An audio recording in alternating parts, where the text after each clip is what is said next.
Good morning dear student. 11th chapter किरण प्रकाश की बात कर रहे हैं अपन, जिसका नेक्स्ट टॉपिक की बात कर रहे हैं अपन। जो नेक्स्ट टॉपिक अपना है वो है अपने पास इम्पोर्टेंट टॉपिक है, एग्जाम में बार बार पूछा गया क्वेश्चन है। क्वेश्चन है अपने पास कि फोकस दूरी व वक्रता त्रिज्या में संबंध। फोकस दूरी व वक्रता त्रिज्या में संबंध क्वेश्चन अपना है। क्वेश्चन भी ये पूछ जाते हैं कि अवतल के लिए पूछे या उत्तर के लिए पूछे, किसी के लिए पूछे। जैसे अवतल के लिए पूछ सकता है या उत्तर के लिए पूछ सकता है। क्वेश्चन पूछा गया है हमें कि फोकस दूरी व वक्रता त्रिज्या के मध्य संबंध ज्ञात कीजिए। संबंध क्या होता है इनका संबंध हमें बताना है। जैसे हमने कुछ नियम पढ़े थे, चिन्ह परिपैटिका के नियम भी पढ़े थे, प्रतिबिंब बनाने के नियम भी पढ़े थे, प्रकाश का परावर्तन का नियम भी पढ़े थे। इन सारी चीजों को हम ध्यान में रखते हुए हम याद करते हैं यहाँ पे किसके लिए कि फोकस दूरी किससे व्यक्त करते हैं, स्मॉल एफ से व्यक्त करते हैं। वक्र त्रिज्या किससे व्यक्त करते हैं, कैपिटल आर। यानी स्मॉल एफ और कैपिटल आर के मध्य हमें संबंध निकालना है। इनका संबंध क्या होता है वो चीज हमें बतानी है। किस प्रकार बताएंगे अपन, तो सबसे पहले हम देखते हैं कि हमारे पास एक अवतल दर्पण है। अवतल हो या उत्तल हो, एक ले लो कोई सभी। अवतल दर्पण की बात कर रहे हैं, पहले अवतल दर्पण के लिए बात कर लेते हैं अपन। एक अवतल दर्पण है अपने पास।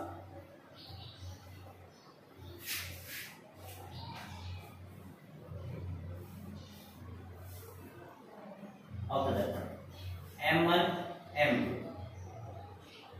M2 एक अवतल दर्पण है। इस अवतल दर्पण पर मध्य में स्थित एक बिंदु है जिसे ध्रुव कहते हैं, P बोलते हैं, पोल।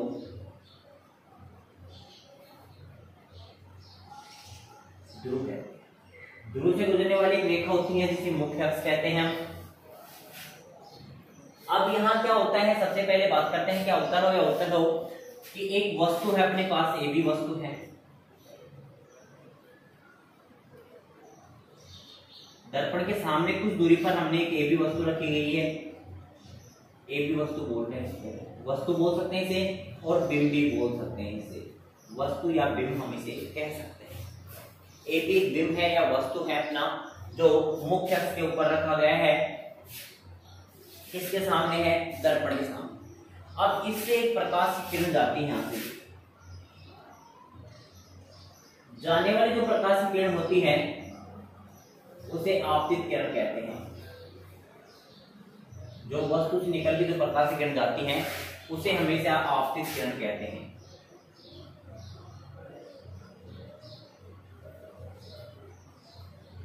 एक प्रकाश की आपतित किरण है।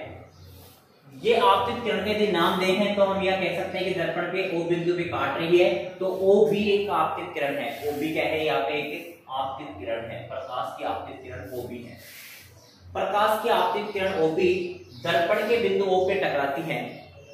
टकराने के पश्चात हमें पता है कि जब मुख्य अक्ष के समांतर कोई प्रकाश के नियम पढ़े थे, नियम याद रखना जरूरी होता है। प्रतिबिंब के नियम जो भी याद है कि हमने प्रतिबिंब के नियम में पढ़ा था कि जब दोबारा रिवाइज कर रहा हूं मैं, सारे स्टूडेंट दोबारा ध्यान से सुनना बेटा, सभी स्टूडेंट, कि जब कोई प्रकाश की किरण मुख्य अक्ष के समांतर आती है, मुख्य अक्ष के समांतर आती है, तो टकराने के पश्चात हमेशा फोकस बिंदु से गुजरती है। यदि फोकस बिंदु से आती है तो मुख्य अक्ष के समांतर गुजरती है। वक्रता केंद्र जाती है तो वक्रता केंद्र से वापस लौट जाती है। और सीधी यदि ध्रुव पे टकराती है तो प्रकाश के परावर्तन के नियम का वो क्या करती है, पालन करती है। अब यहाँ हम बात कह रहे हैं कि O भी एक आपतित प्रकाश की किरण है। आपतित प्रकाश की किरण बिंदु O पर, दर्पण के बिंदु O पे टकराती है। टकराने के पश्चात हमें पता है कि मुख्य अक्ष के समांतर जा रही है, तो ये किससे गुजरेगी, फोकस बिंदु से गुजर जाती है, परावर्तित हो जाती है। इसे परावर्तित किरण कहते हैं। किससे हो रही है, फोकस बिंदु से, जिसे F कहते हैं।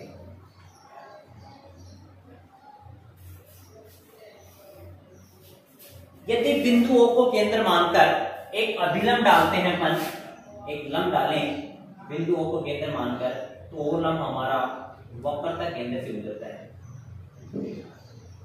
C।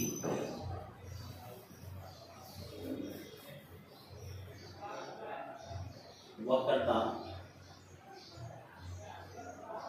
केंद्र से गुजरता है। किससे गुजरता है वो? वक्रता केंद्र से। अब जब ये अभिलंब है अपने पास, तो ये प्रकाश की आपतित किरण होगी, ये परावर्तित किरण होगी, तो परावर्तन के नियम का क्या करता है? ये पालन करता है। किसके नियम का पालन करता है? परावर्तन के नियम का पालन करता है। हम परावर्तन के नियम में पालन में हमने पढ़ा था कि कोण I बराबर होता है किसके? कोण R के, यानी कोण I इज इक्वल टू होता है किसके? कोण R के। तो यदि ये थीटा है तो ये कोण I होगा, तो ये कोण ये भी कितना होगा? थीटा। हमने इस कोण क्या माना है? थीटा माना है, तो ये कोण भी क्या होगा? इसका थीटा ही होगा। एकांत कोण का अल्टरनेटर एंगल की बात करें, अल्टरनेटर एंगल अपने जेड आकृति के अंदर बनते हैं। एकांत कोण ये थीटा है अपने पास, तो इसका ये भी क्या बनेगा? थीटा बनेगा। जेड आकृति अपने पास ये बन रही है, ये भी क्या होगा? इसका थीटा होगा। ये थीटा है, तो एक अल्टरनेटर एंगल के, यानी हमें इसको बिंदु को हम मानकर एक लंब डालते हैं इस लाइन पे, दर्पण पे एक सीधा भाग मानते हैं, लंब डालेंगे तो बिंदु M आती है अपने पास, जो एक लंब डाल दिया आपने। किससे? बिंदु से एक लंब डाला है।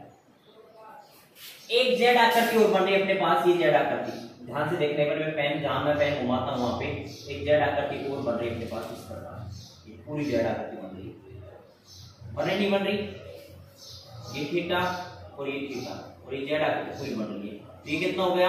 2 थीटा हो गया। कितना हो गया? तो पूरा एंगल कितना होगा? Theta plus theta, 2 theta. जब ये 2 थीटा पर थीटा थीटा 2 थीटा हो गई, तो ये 2 थीटा हो गया, तो इसका जेड आकृति ये बन रही नहीं बन रही, ये कितना होगा? 2 थीटा होगा। कितना होगा? यानी किससे आए? एकांत कोण से, यानी अल्टरनेटर एंगल की बात करते हैं अपन, एकांत कोण से हम इसको प्राप्त करते हैं। भाई पहला वाला तो हमारे पास ये बन रहे हैं, ये देखो इसमें ये जेड आकृति बन रही है अपने पास, इसकी ये जेड आकृति, ये थीटा है, ये थीटा अपने आप हो जाएगा। दूसरे में ये पूरा 2 theta, theta plus theta 2 theta हो गया, जेड आकृति बनेगी तो कितना हो जाएगा? 2 थीटा हो जाएगा। यहाँ हमें इस चित्र के अंदर ये डायग्राम हमें सिर्फ 2 ही समकोण त्रिभुजों की बात करते हैं, 2 राइट एंगल बनते हैं, उन राइट एंगलों की ही इसके अंदर क्या होते हैं? डेरिवेशन निकालते हैं राइट एंगल। तो डायग्राम आपको समझ में आ चुका होगा, बट फिर एक बार वापस देख लो, कोई दिक्कत नहीं है। एक प्रकाश की आपतित किरण आती है, दर्पण पर टकराने के बाद फोकस बिंदु से गुजर जाती है। बिंदु को केंद्र मानकर एक अभिलंब डालते हैं, एक अभिलंब खींचते हैं जो वक्रता केंद्र से गुजरता है। किससे गुजरता है? वक्रता केंद्र से। अभिलंब में गुजरने के बाद हम जानते हैं कि प्रकाश के परावर्तन का नियम का पालन करती है, तो कोण I बराबर क्या होता है? कोण R। जब इसको थीटा मानो तो ये कितना हो जाएगा? आपका थीटा हो जाएगा।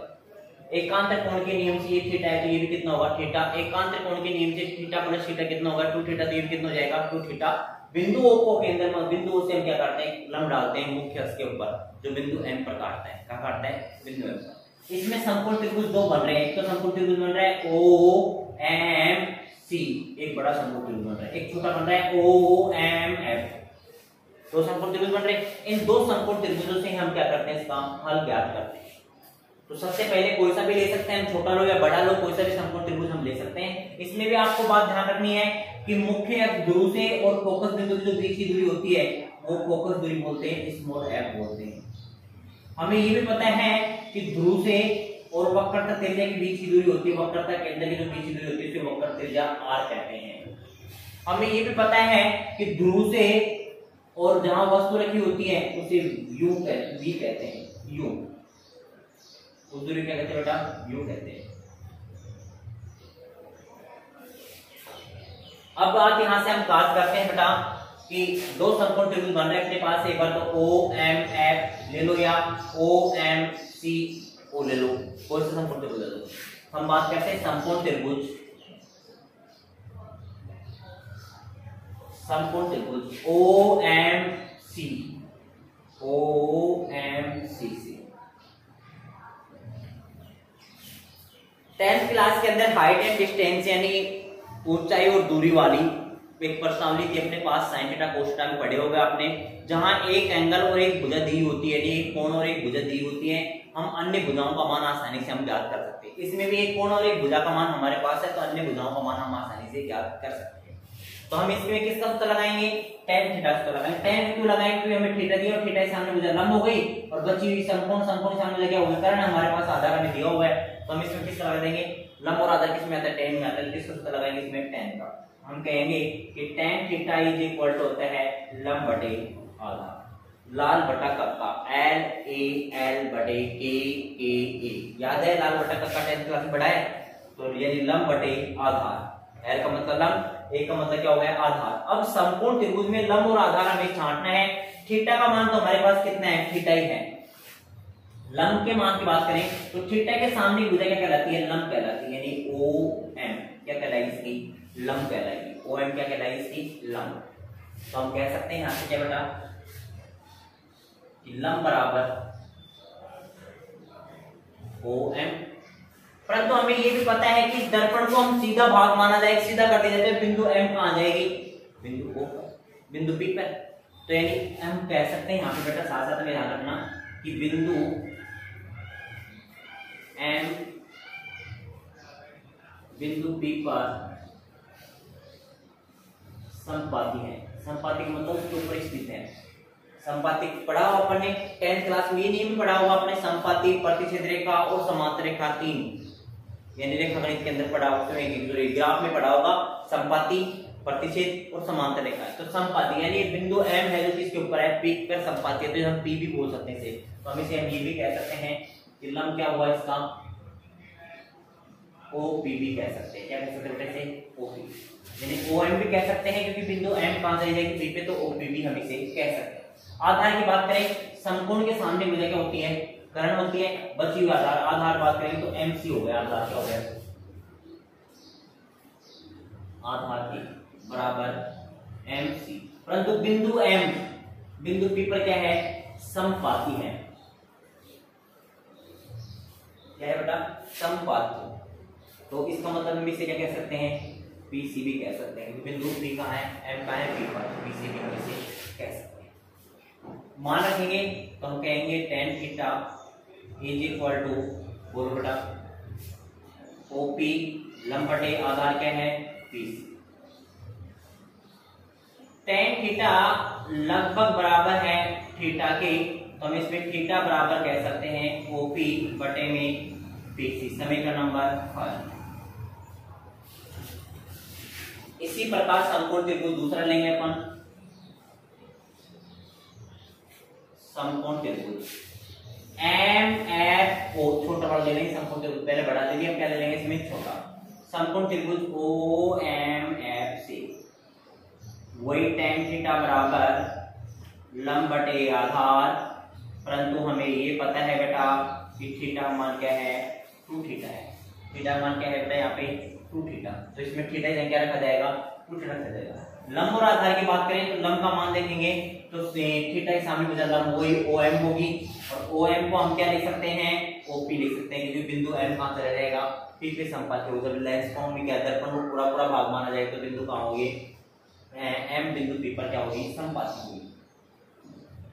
आधार की बात करते हैं, आधार वैसे एम एफ होता है, और इसे भी क्या लिख सकते हैं, पी एफ लिख सकते हैं, क्योंकि बिंदु एम कहां है, एम पी पर संपाती है, तो इसे भी हम क्या लिख सकते हैं, पी एफ लिख सकते हैं। थीटा का मान कितना है इसमें, 2 थीटा है।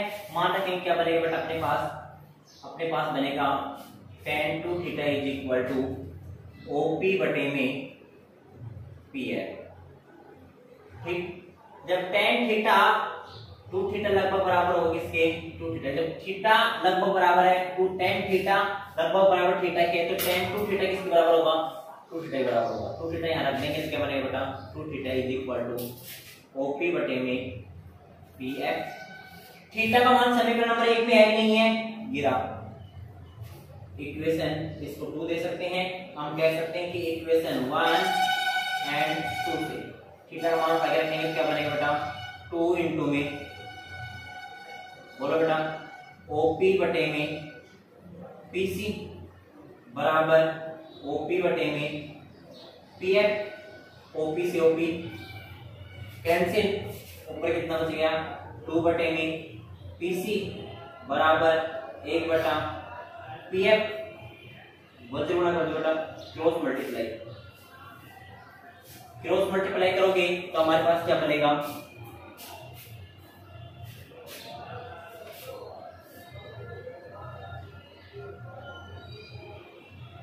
हमारे पास बनेगा बेटा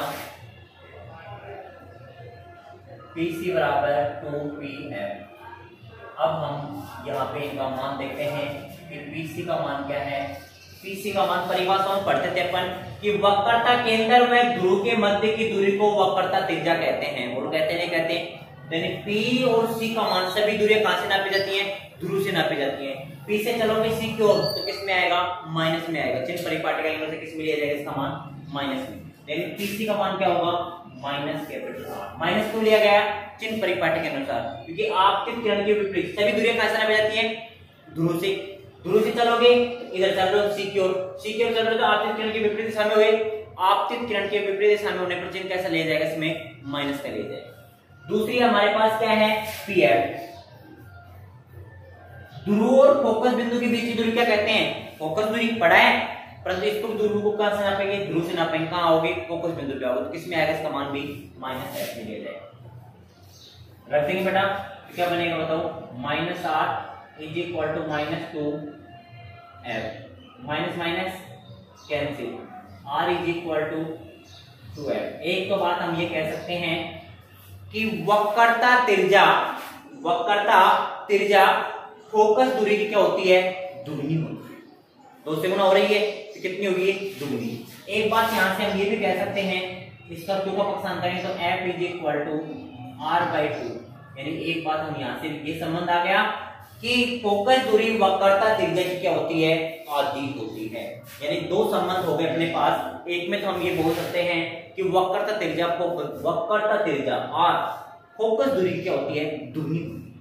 फोकस दूरी क्या होती है? दुगनी होती है। हम ये भी कह सकते हैं कि फोकस दूरी वक्रता त्रिज्या क्या होती है? आधी होती है। फोकस दूरी वक्रता त्रिज्या क्या होती है? आधी होती है। ये हो गया अपने पास जो एग्जाम में बार-बार क्वेश्चन पूछा जाता है, फोकस दूरी और वक्रता त्रिज्या के मध्य संबंध, जो कि टॉपिक आपके सामने है। और एक बार आप इनका वीडियो देखना और फिर भी नहीं समझ में आया तो आप एक बार कमेंट करके मेरे को जरूर बताना। धन्यवाद। बाकी नेक्स्ट टॉपिक की बात करते हैं अपन कल की वीडियो में।